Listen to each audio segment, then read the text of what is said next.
everybody, good afternoon. It's Jean here, Jean Truelove from Truelove Quilts for You. My afternoon walk back in the woods here. So nice. We've had some lovely weather.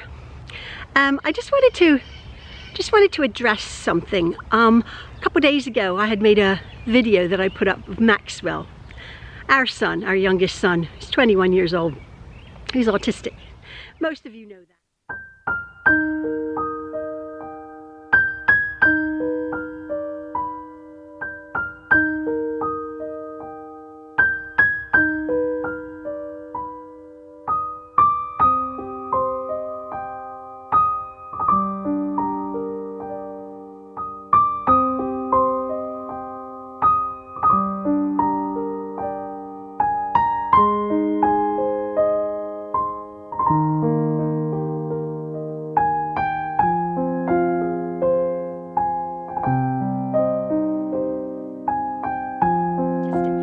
Most of you know that. You've been following along on my channel here. It was a quilting channel, but 2020 did me in, and I'm filming whatever I'm filming. But the reason I'm coming to you today is I got a couple of queries and questions and requests almost on not quilting, but Maxwell and autism, and how our family in particular, because people have watched my videos, my silly little videos, my interaction, Ian's interaction, Maxwell's brother's interaction, because he's autistic and has epilepsy. They've watched our videos and have some questions, and I thought about this video, about talking about our experience with Maxwell and his autism, my own experience with my issues growing up in a different world, in a different decades and decades ago, and how I fared and what's in place now for kids. And one of the questions, very interesting, was how did we cope, and what were some of our fears, and blah blah blah. Well, if you are new to this, I'm calling it parenting autism. There's a book actually. I've not coined that phrase, but I think it's very good. Mothering autism. I was hesitant about putting this video up because I thought, well, I don't want it to look, when I video our Maxwell and me and our silly little interactions, I don't want it to look like I'm exploiting him for YouTube views. But I gotta admit, Maxwell always goes, "Mom, you know this, Mom, do you want me to do a video with you? You get more views." And he's so funny. He's so insightful. He's so insightful. Let me just go back to the beginning again. If you're new here, our little story. I make a long story even longer, but some of you might find it interesting. My husband and I are older parents, but we have, to Maxwell, we have 10 children. Maxwell is our youngest child. We have 9 boys and 1 girl.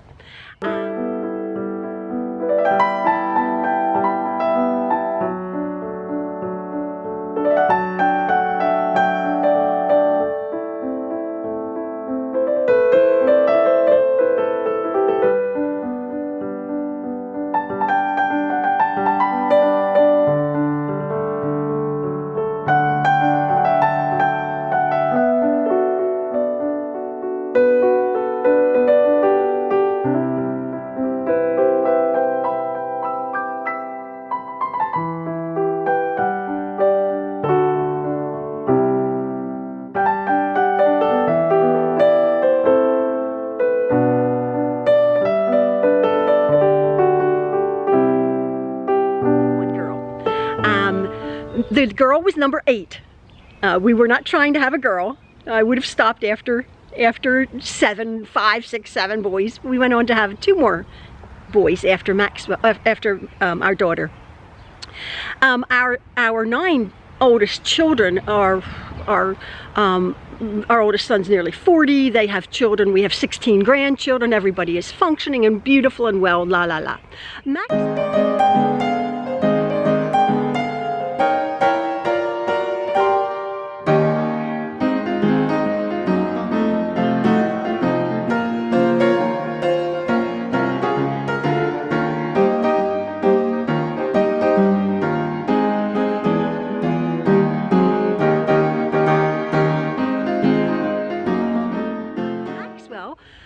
Was born at home with my midwife, and he was a very, very large baby. I have large babies, 10.5 pounds babies, well, natural.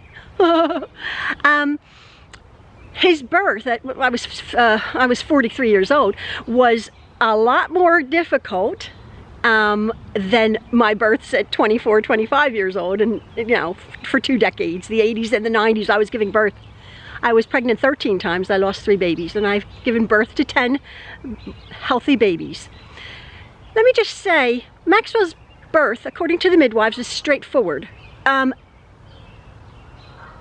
It was very intense for me, but straightforward. I was tired and whatever. This is another aside, but I gave birth in our bed, and there were about 20 people in the room. All my family, my kids, some friends. I was fine with it. The dust cleared, I got cleaned up, blah, blah, blah, blah. We have this little darling little boy, and I breastfed all my babies. And I must say that Maxwell, perfectly fine, healthy, checked up. His APGAR score was high. He was pinked up. He was blah, blah, blah. It was lovely. I noticed when he was about 2-3 days old that he wouldn't track my eyes. I know newborn babies. I've done 10 of them. And I had said to Ian when the baby was just a few days old, like, as I was breastfeeding him, he wasn't giving me any contact whatsoever. And I as a mother at that point, having had 10 children, I thought in the back of my head, and I voiced it to Ian, something's wrong with this little baby. Or something's different. Anyway, fast forward, he walked, he talked, he crawled, he did everything. He grew, awesome. When he was 18 months old, again, pardon me if you folks do know this, he got hit on the back of his head with a swing, very hard. Rushed him to the doctor. He was unconscious, blah, blah, blah. But he checked out, he seemed to be okay. When he was 4, he started having seizures. Now, I must say, his behavior was normal up until that point. A talkative, happy little boy. Our children at that time, there's 18 years difference. So our one son, he had gotten married. We have a load of people. We have a load of kids in the house. The house was noisy and full of all sorts of goings on. Our other children. Somebody asked, how did our other children relate to Maxwell? Oh my word, just fantastic. They really looked after him.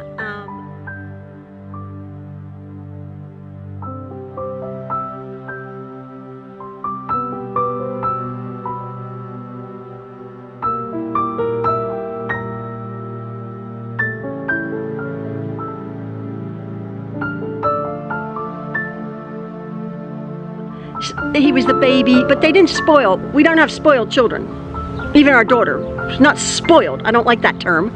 Special because she's a female in a house with 10 men, but not spoiled. But this dear little boy. But then when he was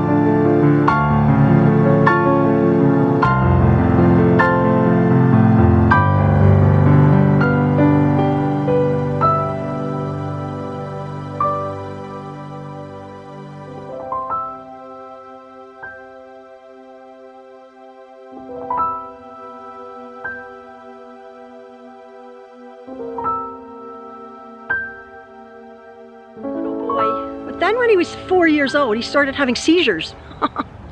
And that began, again, I'm not going to beat a dead horse, that began years and years of seizures and tantrums and doctor's visits and neurologist visits and trying to figure out, and I think this is the most important part if you are parenting autism to any degree or any kind of challenge, is the triggers. What triggers a child to have a freak out tantrum? I was one time, now let me just back up. As parents, my husband and I, Ian, were always on the same page. Our children would test us. Oh my word. But we nipped things in the bud. We attend Bible meetings several times a week, and the children and us, we sit there for 2 hours listening to various Bible talks and discourses, and we expected our children, 10 of them, to sit for a good 40 minutes. They were capable. You can sit for a video game for 3 hours. You can sit and listen. After about 40 minutes, that's not fair. That's not fair to a child. So we would get up if a child was acting up, one of a baby was crying, whatever, we would get up and take the children out. But the older boys sat for 2 hours. We expected them to. We did.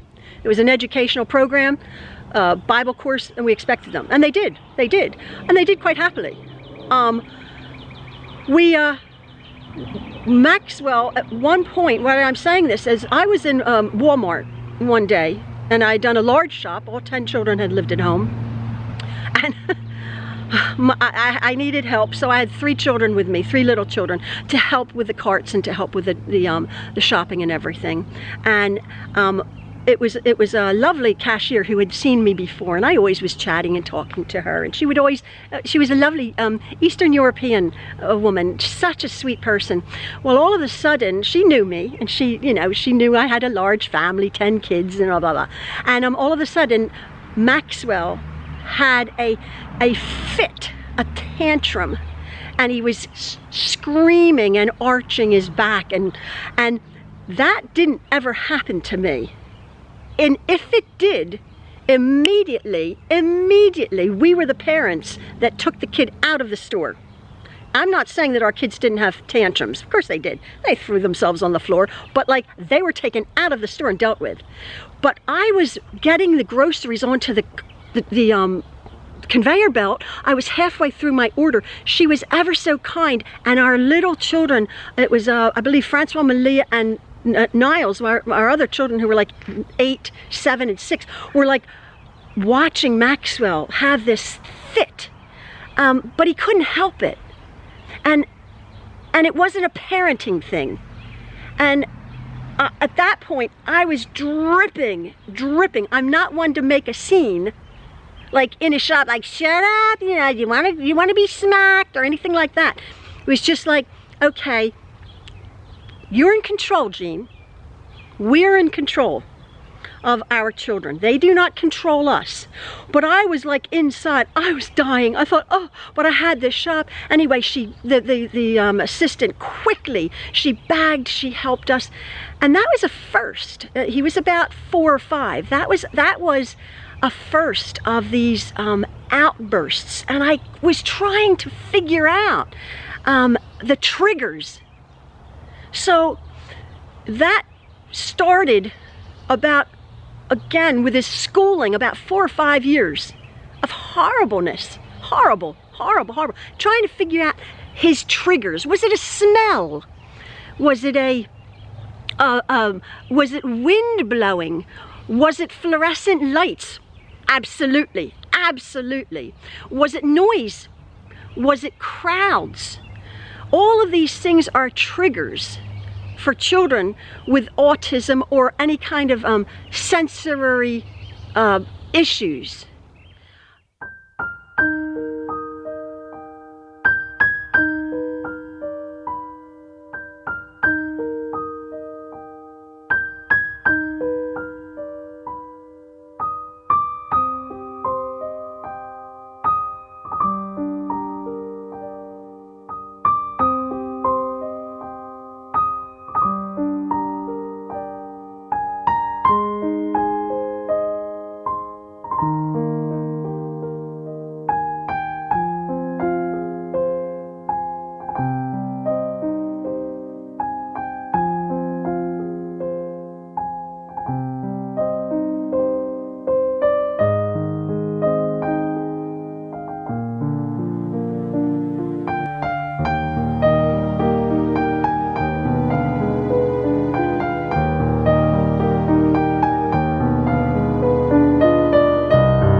and the doctors would not diagnose Maxwell.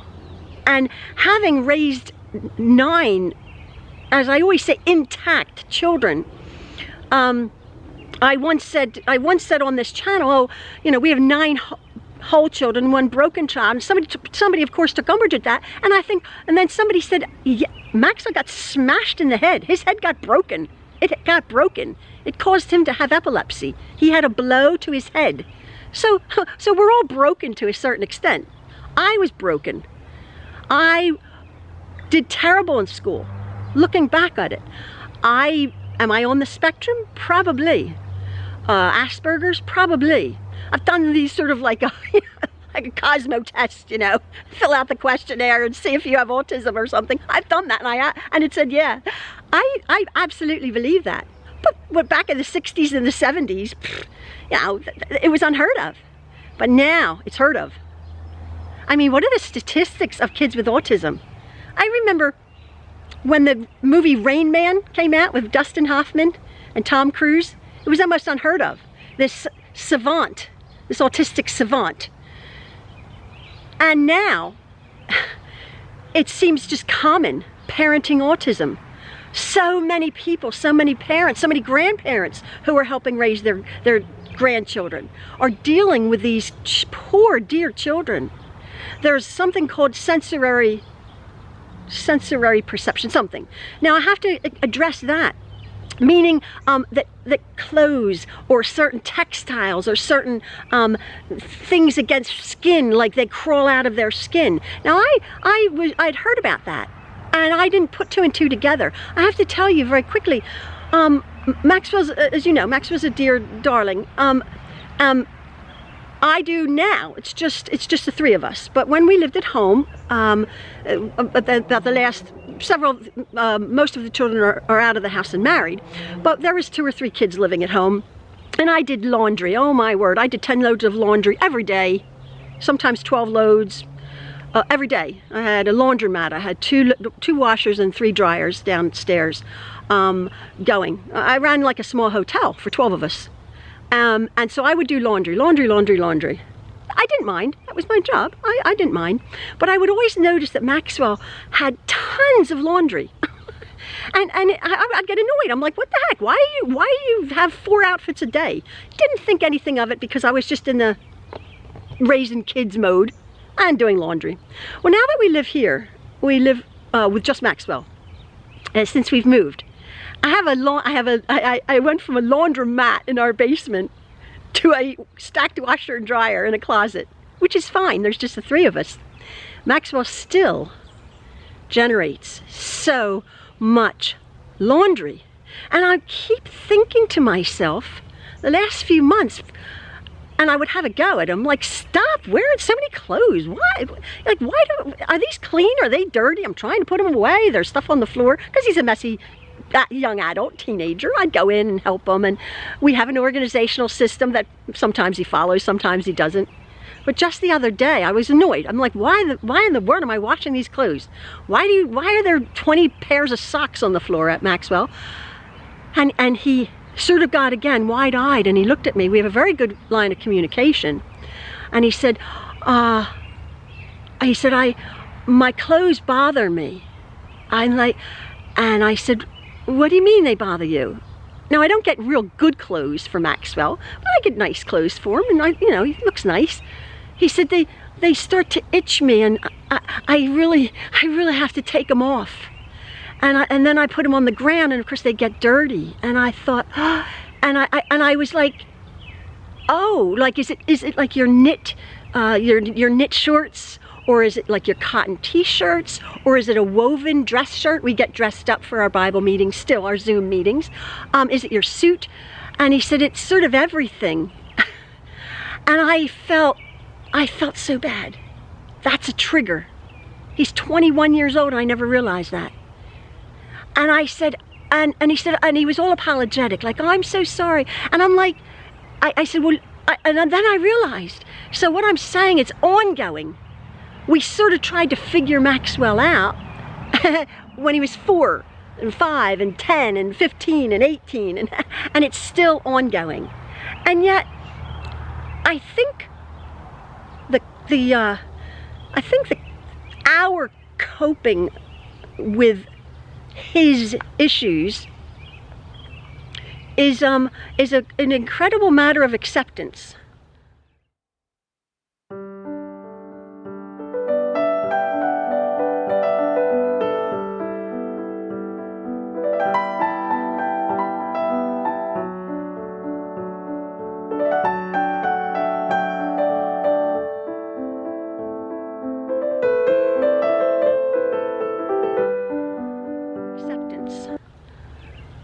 Every single one of us, whether you have a PhD, I don't care who you are.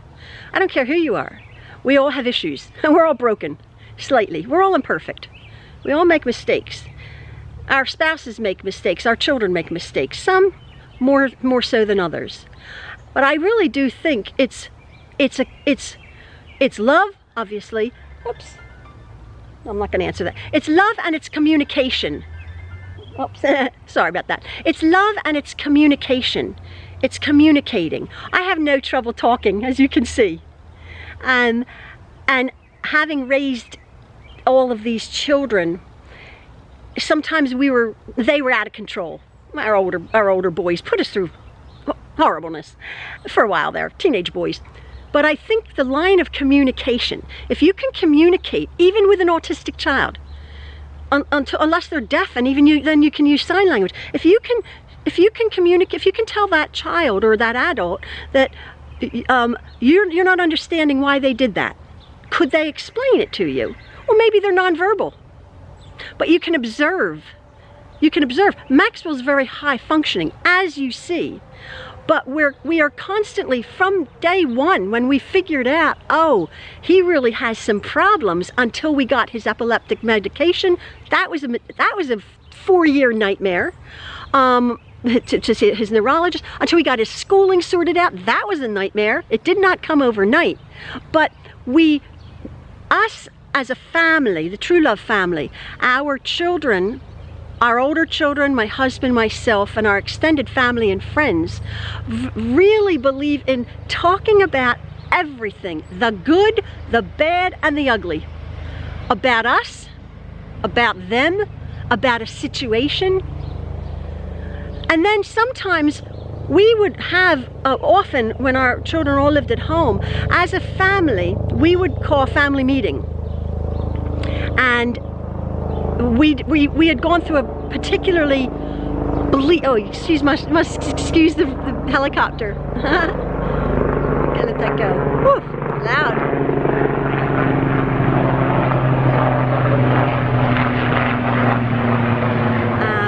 We would call a family meeting. And when we would call a family meeting, that meant everybody dropped what they were doing. We assigned a time, because everybody had different schedules. But say if a Wednesday evening at 7 o'clock, you were in the living room, every Truelove, and you sat down, and we had something to discuss. And oftentimes, it was just a discussion. It was just well, this has happened, what do we do? And I'm telling you, sometimes, no one had an answer. There was no solution. It was a situation like, Ian didn't know what to do. I didn't know what to do. The kids were like shaking their head. And yet, we communicated. We communicated, and we were all on the same page. Maybe a page that was blank at that moment. But that was okay. That was okay. And I think that's the whole thing that with Maxwell. We talked to him. And he may or may not understand. I think he understands. But like if you have an autistic child or an adult, I think we almost accord these special people dignity. They can't help the way they are. What is it? Is it the food? Is it the pesticides? Is it the atmosphere? Is it the air? Is it the poisons? Who knows? Who knows? Who knows? What is happening? But it's happening more and more and more, as people attest. And I think an acceptance. Somebody said, did you read any books? Did you go to any classes? And absolutely not. I do think it was advantageous, and believe it or not, and you won't believe it, to have so many children. Because it was never, ever, let me just tell you, clear that up. It was never a case where our older children looked after the younger children. Now, I'll preface that by saying, my husband and I felt very strong that we had these children. It's not our older boy's responsibility to babysit. In fact, our oldest son was 16 years old before we left any of them at home. Ever.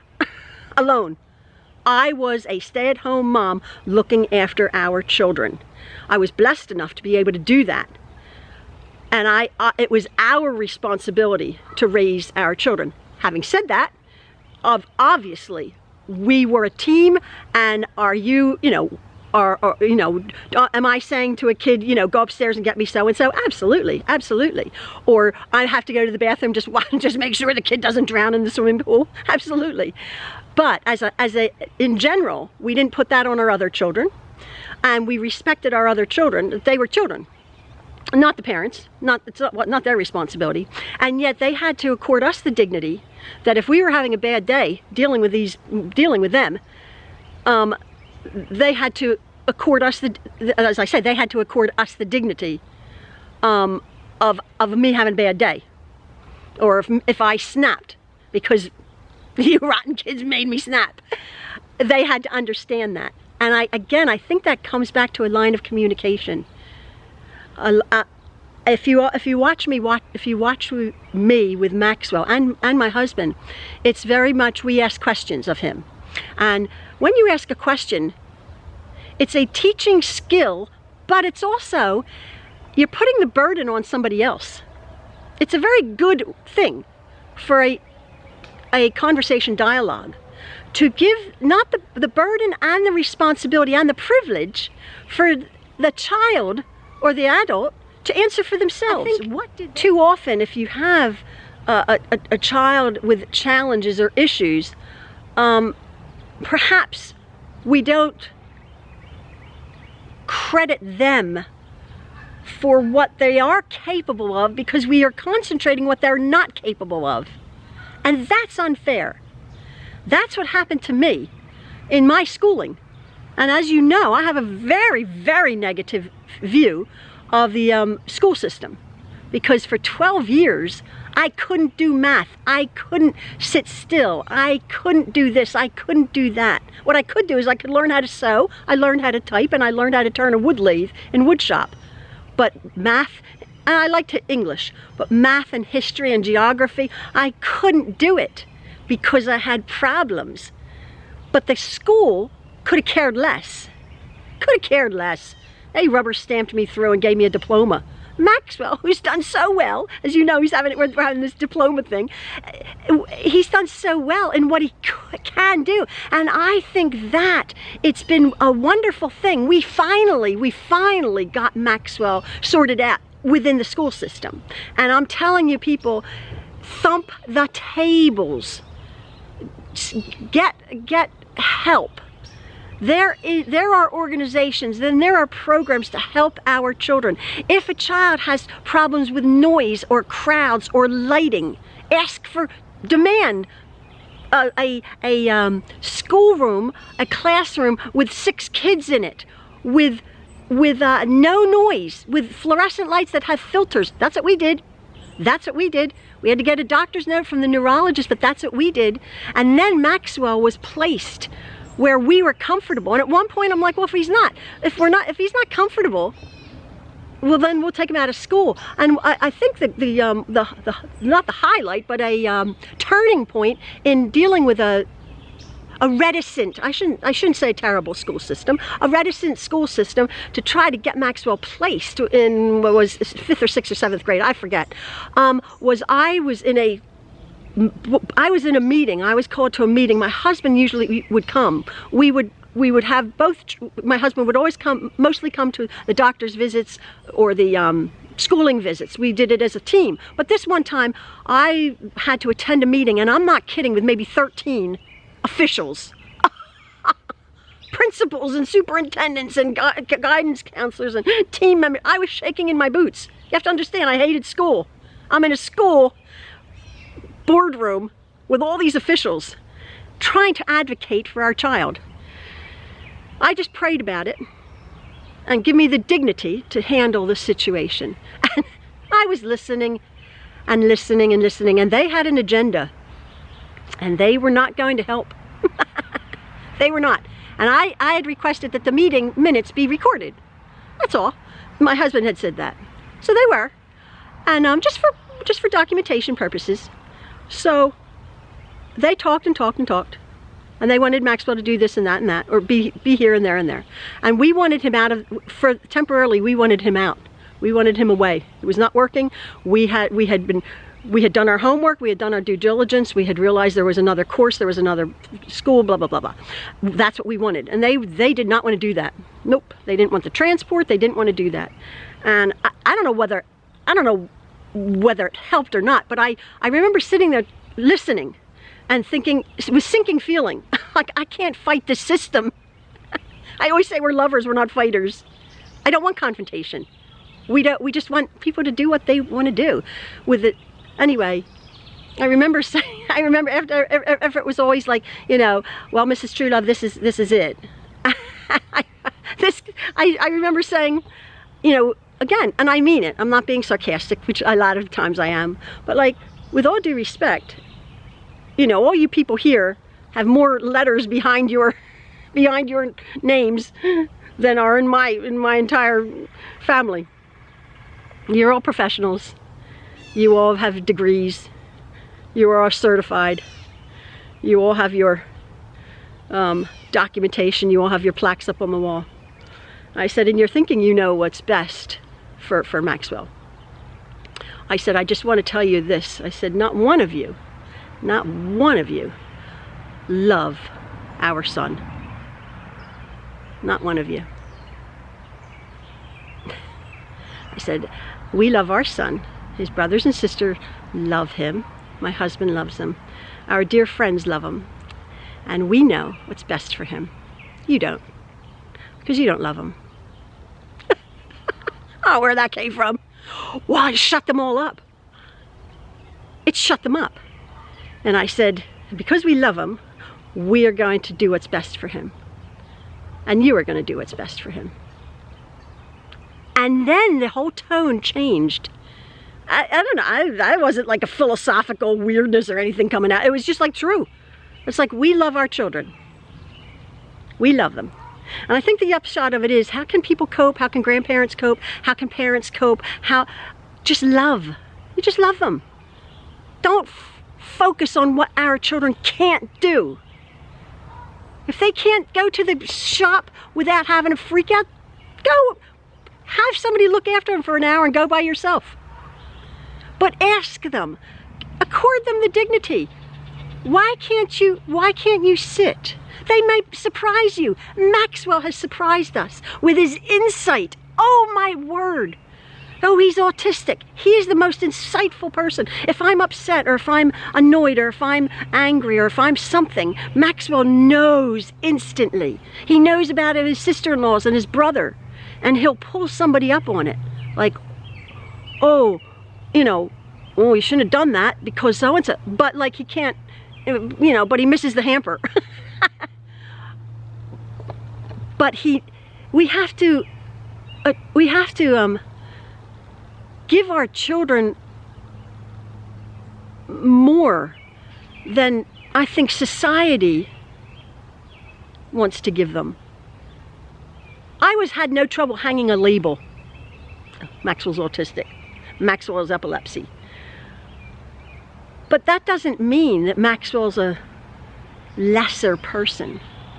That doesn't mean that Maxwell's not can contribute to society, to be a loving, kind person in the family unit, to be a good friend.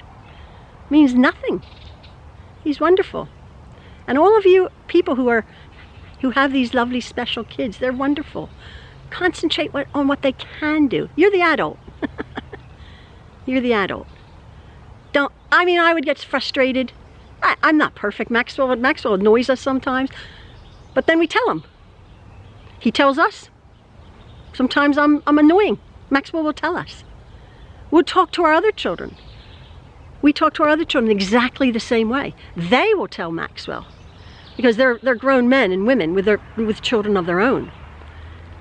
And I think as society and you know, I'm not being wicked, but like, you know, we're at the bottom of the gene pool here. Things are getting worse and worse and worse. And I as I said, is it the food we eat? Is it the you know, the environment? Is it the air we're breathing? People have issues. People have problems. And I get that the schools are overwhelmed. I get that. But it doesn't help.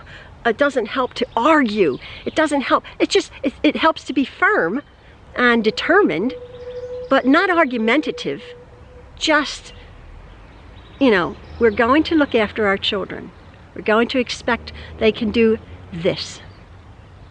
Mrs. Teacher, don't expect him to do that, because he can't do it. And that's okay. That's all I'm going to say. It's a privilege and it's an honor to have a Maxwell. It's a privilege and an honor to have all of our 10 children and all of our 16 grandchildren. Beautiful. Everyone has a different personality. I know I can be difficult. So if we, you know, we point fingers, oh, you point fingers at this rotten kid, there's 3 pointing back. You know, what are we doing for them? Our children didn't ask to be born. We have to do the best we can for them and only expect what they can give us. That they are capable, I should say, not of giving us, of themselves, and we have to bring the best out in them. So all I can say is love and kindness and understanding, and always have a laugh. We, as you will notice from our videos, we've had some dire situations. Make your hair stand on end. But at the end of the day, we always could find some humor. If you can't laugh at yourself, something's wrong. We always, my husband and I and all of our children, we're bordering on the sarcastic, and that's maybe a coping mechanism, but it's a good coping mechanism. We're happy, we're fun. We are like, oh well, we don't take ourselves so serious. That's the whole thing. People, don't take yourself seriously, you know, because then our kids can feel that. It's just a matter of one day at a time, showing love, showing kindness, showing understanding. And if you're having a bad day, say it. Say it. Sometimes we're having a really bad day. Could you get out of my face? Tomorrow will be better. We do 24 hours. That's how we coped with having 10 children. We did 24 hours at a time. Didn't make any great big huge plans. 24 hours. And yeah, and we coped and we managed. So all I can say is advocate for your children, love them, question them, ask them, get them in a conversation. You'll be surprised at what they can give. And you're thinking, oh, he's not capable of that. Yeah, they are. Yeah, they are. Tap what's in their little heads. You might be very, very surprised and pleasantly surprised. And just love them. We love our kids. We love all of them. All right, folks, thank you for listening. Again, parenting autism. It's not easy. My heart goes out to some of you who are struggling. But you got this. All right, have a good one. Love from the Trueloves. Bye-bye.